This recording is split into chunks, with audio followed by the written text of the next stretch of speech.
আসসালামু আলাইকুম। ইউরোলজিস্ট হিসেবে আমি যখন প্র্যাকটিস করি বা সরকারি হাসপাতালে আমি যখন রোগী দেখি, তখন ইউরোলজি বিষয়ে ৩ ধরনের রোগী আমরা সবচেয়ে বেশি দেখে থাকি। তো তার মধ্যে ১ম এই হচ্ছে ইউরিনারি ইনফেকশন বা প্রস্রাবের রাস্তায় সংক্রমণ সংক্রান্ত রোগী। দ্বিতীয়ত হচ্ছে প্রোস্টেটের সমস্যা সংক্রান্ত রোগী এবং তৃতীয়ত হচ্ছে পাথরের সমস্যা বিষয়ক রোগী। সেটা কিডনিতে হতে পারে, প্রস্রাবের নালীতে হতে পারে বা প্রস্রাবের থলিতেও হতে পারে। তো পোস্টেট বিষয়ক যে রোগীগুলা, সেই রোগীগুলা সাধারণত অপারেশনের জন্য সবচেয়ে বেশি এসে থাকে। অর্থাৎ ইউরোলজিস্ট হিসেবে আমরা যখন অপারেশন করি, তখন সর্বোচ্চ বেশি সম্ভবত পোস্টেটের অপারেশনই করে থাকি। এবং আমার ইউরোলজিস্ট হিসেবে আমার ক্যারিয়ারে আমি যত অপারেশন করেছি, তার মধ্যে সম্ভবত সর্বোচ্চ অপারেশন করেছি পোস্টেট বিষয়ক। তো এই পোস্টেটের সমস্যা কি, কেন হয়, সে সংক্রান্ত বিষয়ে ধারণা দেওয়ার জন্য আজকের এই ভিডিওটা তৈরি করা। চলুন ভিডিওটা শুরু করা যাক।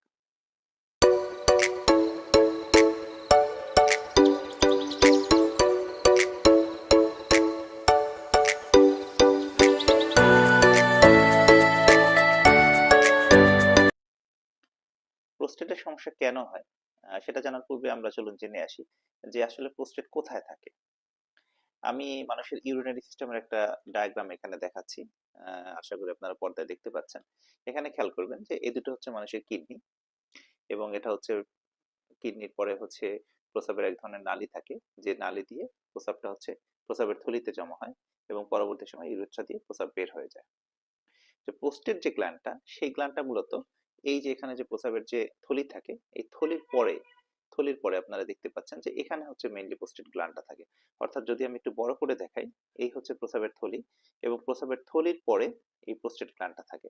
অর্থাৎ প্রস্রাবের থলির পরে যে প্রস্রাবের নালী থাকে, অর্থাৎ পুরুষদের ক্ষেত্রে যে পুরুষাঙ্গটা থাকে, সেই পুরুষাঙ্গের যে প্রস্রাবের নালীটা থাকে, সেই নালীর চারদিকে হচ্ছে পোস্টেড গ্ল্যান্ডের অবস্থান। এবং এখানে খুব ইম্পর্টেন্ট একটা জিনিস হচ্ছে যে ফিমেল বডি অর্থাৎ মেয়েদের ক্ষেত্রে কিন্তু কখনোই পোস্টেড গ্ল্যান্ড থাকে না। সুতরাং মেয়েদের ক্ষেত্রে কখনোই পোস্টেটের সমস্যা হবে না, শুধুমাত্র ছেলেদের ক্ষেত্রে এক্সক্লুসিভলি এই সমস্যাটা হবে।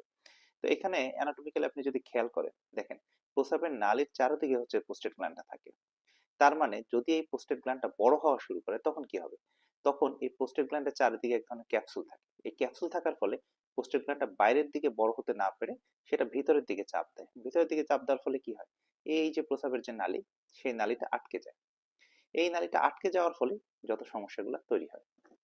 অর্থাৎ যখন আপনি দেখবেন যে প্রস্রাবের নালীটা আটকা পড়ে গেছে, তখন বিভিন্ন ধরনের সমস্যা শুরু হয়।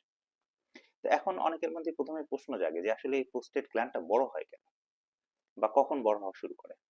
তো এর খুব স্পেসিফিক অ্যান্সার আছে। স্পেসিফিক অ্যান্সারটা হচ্ছে যে পুরুষ মানুষ যাদের বয়স 50 এর উপরে চলে যাবে, তাদের সবারই প্রোস্টেট গ্ল্যান্ড বড় হওয়া শুরু করবে। তো কেন বড় হওয়া শুরু হয়? এর কারণ হচ্ছে যে পুরুষদের শরীরে এক ধরনের হরমোন থাকে, আপনারা জানেন, যেটার নাম হচ্ছে টেস্টোস্টেরন। তো মানুষের বয়স যত বাড়তে থাকে, এই টেস্টোস্টেরনের কাজটা হচ্ছে যে সেক্সুয়াল অ্যাক্টিভিটিস, শরীরের মাসল বৃদ্ধি করা, শরীরের বল বৃদ্ধি করা, ইভেন শরীরের যে হিমোগ্লোবিন যে আছে অর্থাৎ রক্ত উৎপন্ন, তো এটা হেল্প করে থাকে। তো মানুষের বয়স যত বাড়তে থাকে অর্থাৎ 50-এর উপরে যখন বাড়তে থাকে, এই টেস্টোস্টেরনের পরিমাণটা শরীরে কমতে থাকে। এই টেস্টোস্টেরনের পরিমাণ যখন কমতে থাকে, তখন শরীরে ইস্ট্রোজেন নামে আরেকটা হরমোন আছে, যেটাকে আমরা মেইলি হরমোন বলে থাকি। এই ইস্ট্রোজেন হরমোনের প্রভাব বাড়তে থাকে, অর্থাৎ টেস্টোস্টেরনের পরিমাণ যত কমে, ইস্ট্রোজেনের এফেক্টটা তত বাড়তে থাকে। এই ইস্ট্রোজেনের এফেক্টের ফলে কি হয়? শরীরে যত ধরনের গ্ল্যান্ড আছে সেই গ্ল্যান্ডগুলো বড় হওয়া শুরু করে এবং তার একটা এফেক্ট হিসেবে এই প্রোস্টেট গ্ল্যান্ডটা বড় হওয়া শুরু করে। অর্থাৎ যাদের 50-এর উপরে বয়স হবে, সবার ক্ষেত্রেই বড় হওয়া শুরু করবে। এখন এই বড় হওয়াটা কারো ক্ষেত্রে অনেক বেশি হয়, কারো ক্ষেত্রে অনেক কম হয়। সুতরাং যার ক্ষেত্রে বেশি বড় হবে, তখন তার ক্ষেত্রে সিম্পটম তৈরি হওয়া শুরু করবে। যার ক্ষেত্রে অতটা বড় হবে না, তার ক্ষেত্রে সিম্পটমটা তৈরি হবে না। সুতরাং প্রোস্টেট গ্ল্যান্ড বড় হলেই যে সবার প্রস্রাবের সমস্যা তৈরি হবে, ব্যাপারটা এরকম না। কারো কারো ক্ষেত্রে হয়, কারো কারো ক্ষেত্রে হয় না। তবে এভারেজে 70% মানুষ অর্থাৎ 70% পুরুষেরই সমস্যা হবে। কারো কম, কারো বেশি। কারো দেখা যায় ওষুধেও কাজ হবে, কারো দেখা যায় যে অপারেশনে যেতে হবে। এখন আপনারা তো ছবিতে দেখতে পেয়েছেন যে প্রোস্টেট গ্ল্যান্ড বড় হলে প্রস্রাবের রাস্তার উপরে চাপ দেয়। এই চাপ দেওয়ার ফলে যে সমস্যাগুলো তৈরি হয়, সেটা হচ্ছে বিভিন্ন ধরনের সিমটম দেখা দেয়। যেমন প্রথমে যে সিমটমটা দেখা দেয় সেটা হচ্ছে আপনি প্রস্রাব ধরে রাখতে না পারার সমস্যা। অর্থাৎ আপনার প্রস্রাব আসছে, বাট আপনি ধরে রাখতে পারছেন না, দেখা যায় সাথে সাথেই আপনার প্রস্রাব করতে যেতে হচ্ছে। কারণ কি? কারণ ওই প্রোস্টেটের গ্ল্যান্ডটা প্রস্রাব ধরে রাখার যে স্ফিনটার, সেটা চারদিকে চাপ দেয়। যার ফলে যেটা হয় যে আপনার প্রস্রাবের যে স্ফিনটারটা খুব ভালো কাজ করতে পারছে না। যার ফলে আপনার যখনই প্রস্রাবের বেগ আসবে, আপনি দেখবেন যে আপনার প্রস্রাব বাথরুম পর্যন্ত যেতে পারবেন না, তার আগেই প্রস্রাব পড়ে যাবে। আবার দেখা যায় যে প্রস্রাবের আর্জেন্সিটা বা ফ্রিকোয়েন্সিটা বেড়ে যায়। অর্থাৎ ঘন, ঘন প্রস্রাব আসা শুরু করে। অর্থাৎ আগে হয়তো আপনি সারাদিনে ৬ বার বা ৭ বার প্রস্রাব করতেন। এখন দেখা যায় যে ১০ বার বা ১৫ বার বা ২০ বারও অনেকের ক্ষেত্রে চলে যায়। অর্থাৎ প্রস্রাবের যে ঘন, ঘন প্রস্রাবের প্রবণতা বাড়তে থাকে। কারণ হচ্ছে কি? এই প্রোস্টেট গ্ল্যান্ডটা প্রস্রাবের থলির গায়ে যেহেতু মুখের মধ্যে থাকে, সুতরাং এটা চাপ দিতে থাকে এবং ক্রমাগত চাপ দিলে সবসময় আপনার মনে হবে যে আপনার প্রস্রাবের বেগ আসতেছে। এবং প্রস্রাব করার পরে আপনার যে ফিলিংসটা হবে মনে হবে যেন প্রস্রাব সম্পূর্ণরূপে বের হতে পারছে না, কিছু প্রস্রাব রয়ে গেছে। অর্থাৎ একবার প্রস্রাব করার পরে আপনি আবার যাবেন, কারণ আপনার কাছে মনে হবে প্রস্রাব ঠিক মতো বের হচ্ছে না, সুতরাং আপনি আবার যাবেন। এবং এর সাথে অ্যাসোসিয়েটেড আরো কিছু সিমটম দেখা যায়, যেমন আপনার হচ্ছে রাতের বেলা দেখবেন যে বারবার ঘন ঘন প্রস্রাব আসতেছে। ইউজুয়ালি একবার যদি হয় সেক্ষেত্রে আমরা এটা স্বাভাবিকভাবেই ধরে নিই, বাট একবারের বেশি হওয়া যখন শুরু হয় তখন আমরা বলি যে নকটুরিয়া বা রাতে ঘন ঘন প্রস্রাব হওয়ার সমস্যা। এটা যদি ৪ বার ৫ বার বা ৬ বারে চলে যায় তখন এটা একটা বদারসাম সিমটম, অর্থাৎ আপনার জন্য এটা খুবই একটা বদারিং বা সমস্যা তৈরি হওয়া শুরু করে। সুতরাং এই ধরনের সিমটম গুলো, অর্থাৎ এই আর্জেন্সি, ফ্রিকোয়েন্সি, অর্থাৎ ঘন ঘন প্রস্রাব হওয়া, প্রস্রাব ধরে রাখতে না পারা বা প্রস্রাবে কিছুটা জ্বালা পড়া হতে পারে, রাতে বারবার প্রস্রাব করতে যাওয়া, এই সিমটম গুলাই হচ্ছে প্রোস্টেট বড় হওয়ার এক ধরনের সিমটম। সুতরাং আমাদের কাছে রোগীরা যখন আসে তখন এই ধরনের সিমটম নিয়ে আসে, তখন আমরা প্রথমেই ধরে নিই যে ওনার প্রোস্টেট গ্ল্যান্ড বড় হওয়া শুরু হয়েছে। সুতরাং এবং একসাথে ইম্পর্টেন্ট হচ্ছে পেশেন্টের এইজ।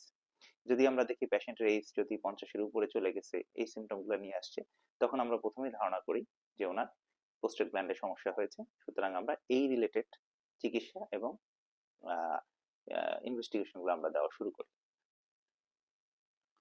চলুন আমরা এবার জানি যে এই ধরনের সমস্যা নিয়ে আসলে আপনি যখন একজন নিউরোলজিস্টের শরণাপন্ন হবেন তখন উনি সাধারণত কি করে থাকেন। এই ধরনের সমস্যা নিয়ে রোগীরা যখন আমাদের কাছে আসে এবং আমরা ধারণা করি যে ওনার প্রোস্টেট গ্ল্যান্ড বড় হচ্ছে, তখন আমরা প্রথমেই যেটা কাজ করি সেটা হচ্ছে কয়েকটা টেস্ট করে আমরা শিওর হই যে ওনার এই সমস্যা সত্যি আছে কিনা। তার মধ্যে ১ নম্বরে হচ্ছে যে ওনার একটা আল্ট্রাসোনোগ্রাফি আমরা করতে দিই।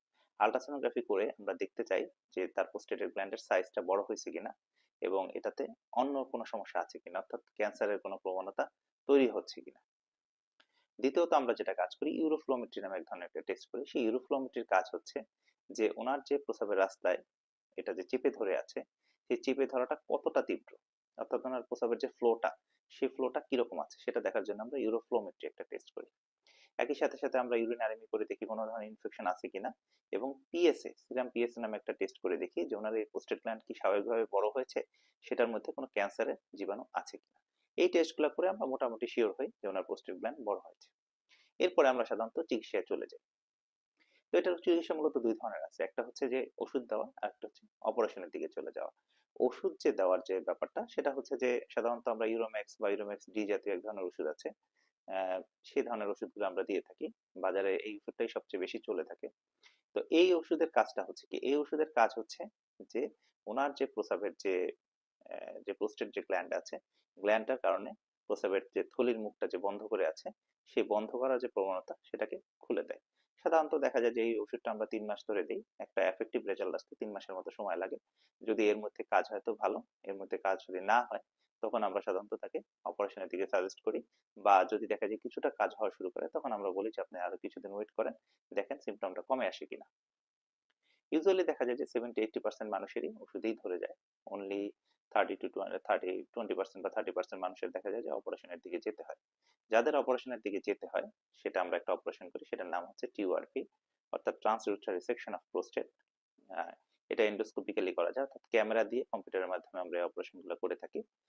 তো এই অপারেশনের বিষয়ে ডিটেইলস আমি আমার পরবর্তী ভিডিওতে আমি জানানোর চেষ্টা করব। তো আজকের ভিডিওতে মূলত এতটুকুই।